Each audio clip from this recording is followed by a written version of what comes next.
Hello and welcome to Toad Rolls Dice, where it's time to take a look at the next installment of narrative play in Middle-earth. This one is taking a look at 3 scenarios from the Two Towers movies. To specify, these are all movies, not the book scenarios, but there's 3 here. Helm's Deep is obviously one of them. I can't remember what the other 2 were. I had a quick glance, I didn't really take it in. So we're going to run through the scenarios in a moment, but we'll go through the article first, see if there's anything else that we can glean. Later this week, it might be hours, it might be a couple of days, but later this week there is going to be another Middle-earth strategy battle game miniature reveal, which I'm really looking forward to. Hopefully this is kind of priming us for something really cool. But let's run through this article, we'll have a look at the scenarios. First, let's talk about this image right here.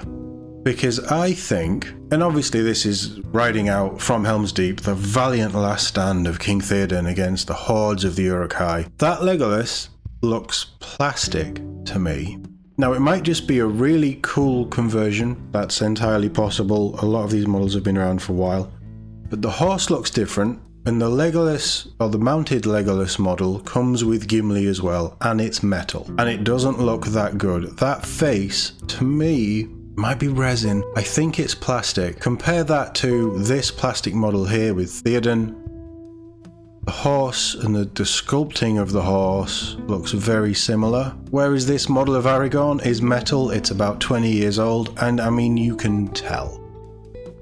I'd even go as far as to, and I think that's an old 20-year model as well. I'd even go as far to say that that painting is much more modern and crisper than this, which looks a little bit washy, a little bit aged. Have we spotted a brand new Legolas mounted model? And what does that mean? Does that mean we're getting a new mounted Legolas, mounted Aragorn, and optional Gimli to put on the horse? I hope so, but we'll see, because we've never had a mounted Legolas firing an arrow pose, and he isn't there's no arrow there. It's a very different pose to the 3 hunters pose, which is plastic, and I think that's plastic. Again, I could be wrong, it could just be a really cool kit bash and I've never seen it before. Let me know what you think in the comments. I don't think it is, in all honesty. I hope this is a new mounted Legolas model, which is going to open up to more mounted heroes who honestly do need a refresh. But let's jump back to the article. So we're back this month with some more exciting narrative scenarios for the Middle-earth strategy battle game. It's time to muster the Rohirrim or build yourself an army worthy of Mordor, as we explore the events of Lord of the Rings: The Two Towers, as Sauron would say, to war.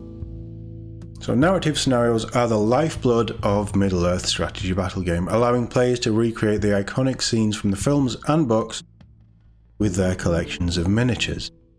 Picking your favourite scenes, assembling the relative forces and playing through the battles is a great way to feel part of the story, whether trying to faithfully recreate the events or change the course of history.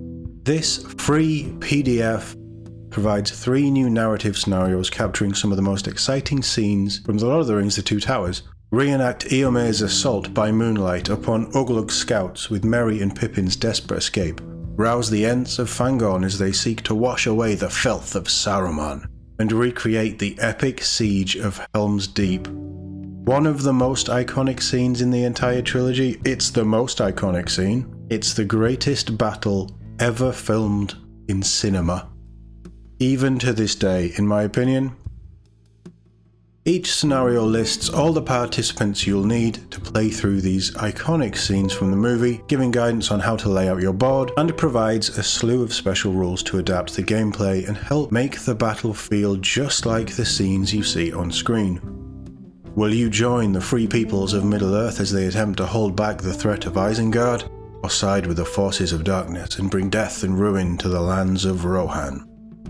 More narrative scenario PDFs will be coming soon, and in the few weeks we'll be moving on to the next film, Lord of the Rings: Return of the King. Hopefully it's more than 3, because there's some cool epic stuff in Return of the King. Maybe we're also, and I don't know if they're going to do 3 lots for The Hobbit, or they're going to put The Hobbit all in one. Technically 3 movies, so you could do 3 sets of 3 scenarios, but it's also 1 book.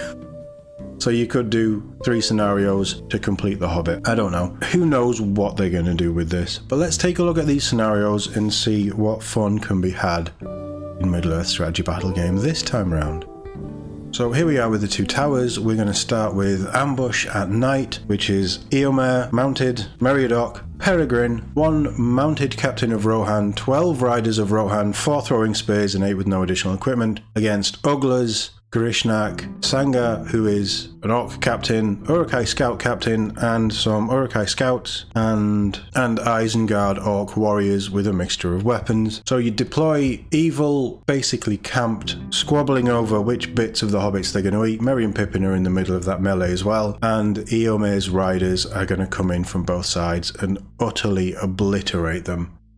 Evil models may not move during the first turn of the attack because it's an ambush, and there's rules for Merry and Pippin. Merry and Pippin begin the game prone and bound. Whilst bound, they can only move by crawling and may not charge. Enemy models may not charge Merry and Pippin. They have far bigger problems to worry about. They don't have a control zone and may ignore enemy control zones and may move through enemy models without penalty, although they must not finish their move overlapping an enemy's base. Enemy models may move through Merry and Pippin in the same way, we assume walking over the hobbits or pushing them out the way.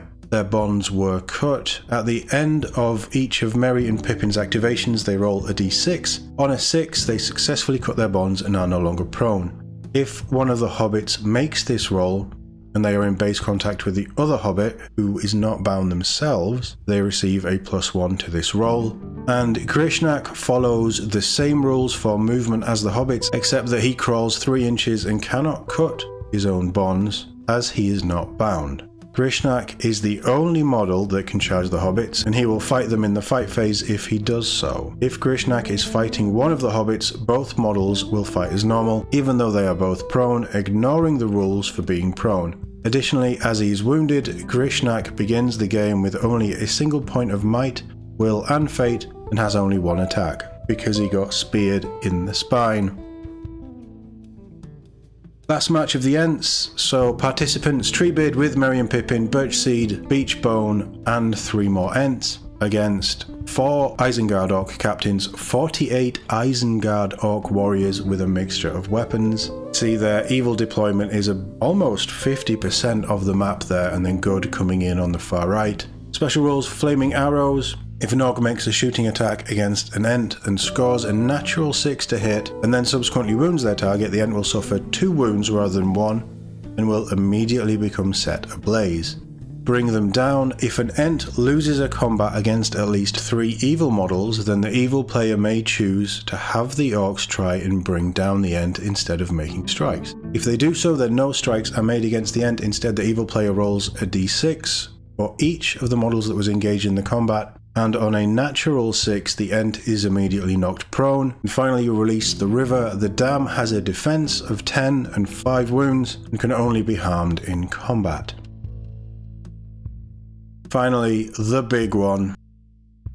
There's lots of objectives here, so I'm not going to go through objectives, check those out yourself, but the Siege of Helm's Deep, and it's split between the varying locations. So, good side, Defenders of the Hornburg, Theoden, King of Rohan, Gambling, Captain of Rohan with the Royal Standard, 25 Warriors of Rohan with a mixture of weapons and 1 banner, and on the Deepening Wall, Aragorn Strider with armour, Legolas with armour and Gimli, Haldir, a Galadrim captain with heavy armour and an elf bow, Haleth son of Hammer, Aldor Rohan archer, 25 warriors of Rohan with a mixture of weapons and a banner, and 25 Galadrim warriors, again a mixture of weapons and a banner. That's quite a lot of models. The relief force: Eomer, Marshal of the Riddermark mounted, with armour, Gandalf on Shadowfax obviously, a captain of Rohan on horse, and 24 riders of Rohan with a mixture of weapons. They are against 5 Uruk-hai captains, 1 Isengard assault ballista, 5 Uruk-hai demolition teams, 85 Uruk-hai warriors, 3 banners, 16 Uruk-hai berserkers, and 10 siege ladders. That is a lot of stuff. And it just confirms the layout and how you would deploy everybody. Basically, the Hornburg is in the top left quarter, the Deepening Wall will be running about a third in by the looks of it, and then Evil starts on the far right side of the board and is hopefully quickly advancing in. as the arrows start to fly. So special rules: ride out at the start of turn 8 and any turn that follows. Any good hero within 6 inches of the gates of the Hornburg that could be mounted on a horse, or a named horse if relevant, may immediately gain a mount. The Deepening Wall: if a demolition charge is successfully detonated within 3 inches of the culvert of Helm's Deep, the removable section of the Deepening Wall is removed from play. Any model on that part of the wall immediately suffers a Strength 9 hit and will suffer falling damage as described in the rules manual. Luck to my coming: at the end of the good side's 10th activation phase, the relief force will enter the board from the southern board edge on the eastern half of the board. When they enter, they will follow the rules for reinforcements, with the exception that they may charge on the turn in which they arrive. And a Great Siege: the scenario follows all the rules for sieges, including siege equipment found in the rules manual. And you can see on the left hand side there is all the objectives. There are many. You want to secure as many of those so that you can either follow history or change the tide of history. Will Theoden be slain at Helm's Deep?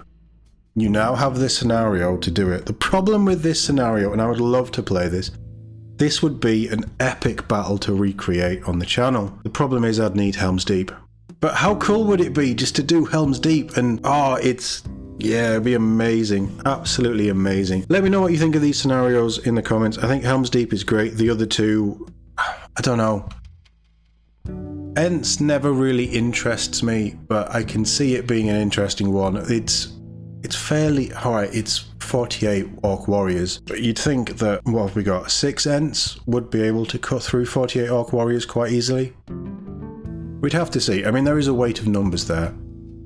An ambush at night would be fun, but there's some glaring misses here for me. The big one is the Warg attack on the route to Helm's Deep. I absolutely love that. Actually, I'm sure the scenarios are probably quite similar, if not the same, to how they were in the last edition, so we'll be able to dig those out, I think. Yeah, at some point, I'd love it. We're not talking in the next 12 months, but at some point, I'd love to recreate some of these iconic scenes from all of the movies. Who knows? Stick around, we'll find out. Expect some more, or at least one more, Middle-earth article this week, which is going to be our reveal for hopefully something really cool. And if everything goes to plan, I will have another Middle-earth video, which will be an unboxing of some models that I've always wanted. So keep an eye out for that on the channel. That will be coming in the next week or so, just to keep the Middle-earth train going. I am really looking forward to properly getting into this. At the minute, everything is hinging on that Armies of Middle-earth book that is coming soon. So yeah, I'm kind of stalling to that point, but hopefully when that drops, we'll be able to start to get on with Middle-earth strategy battle game proper. But let me know what you think in the comments. As always, thank you very much for watching, and I'll see you all in the next one.